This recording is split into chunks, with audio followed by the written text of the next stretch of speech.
Hey guys, what's going on? Alex here. Welcome back to the video. Today we are going to be starting a new series on the channel called How to Become a Pro at Stop Motion. And in today's episode, the first episode, we are going to be discussing how to film a talking scene. Now I'm sure you're saying, Alex, it's a talking scene. It isn't that hard. Even beginners can do it. Which, you are right. Beginners can also film a fight scene and any other type of scene they want to film. The issue is, you do not become an automatic master overnight. And with every type of scene you can film in stop motion, there is always room for improvement. Within a talking scene, if we look at the earliest of my animations, you can tell that when the character is talking, they raise their hand, the frame pauses, and then they put it back down. And then the camera pans to another character who does this exact same movement.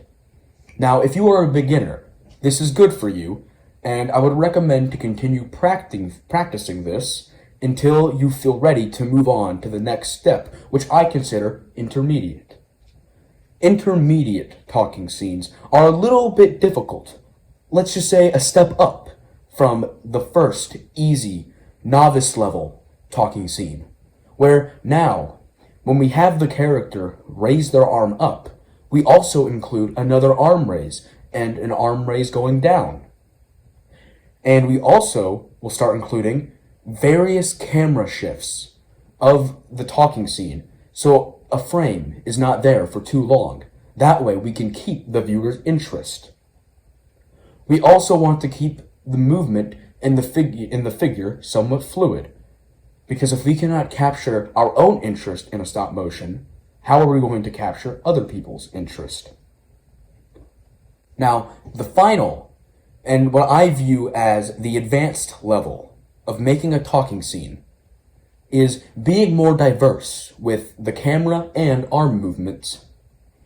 When moving the camera during a talking scene, if a character is giving a motivational speech, maybe you want to film the camera panning across the character in a cylinder-like motion so you can really get the gravity of the scene.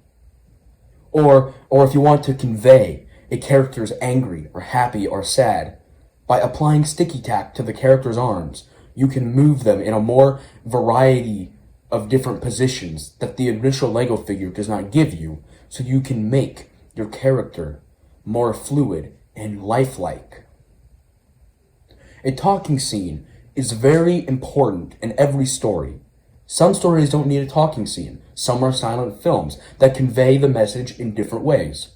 We will be talking about those in another episode.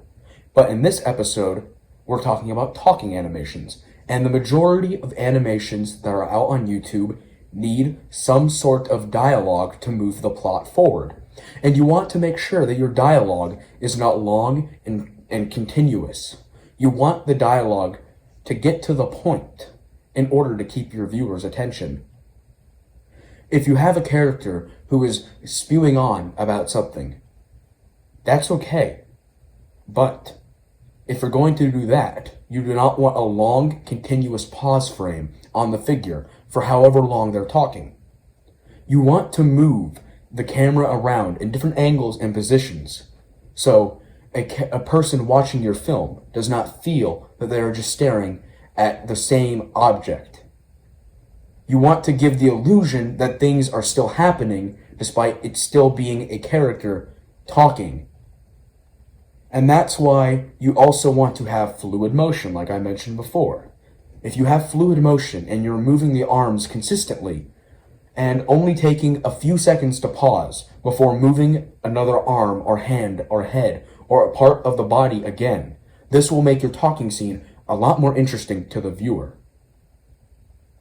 I want to thank you guys for watching this episode, and I hope you come back to episode 2, where I will be talking about how to film a fight scene.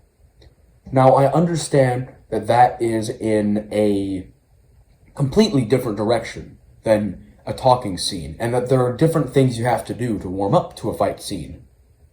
And in the fight scene video, I will be covering simply how to film a fight scene to make it interesting for beginners. The third and fourth episode will be the next step in a fight scene.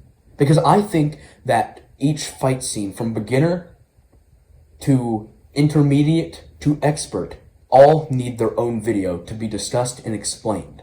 Because each fight scene will have different levels of stop motion applied to them that a beginner or an intermediate might not know. Thank you guys for watching this video. I hope to see you in the next episode. Until then, this has been Pod Studios. Peace out.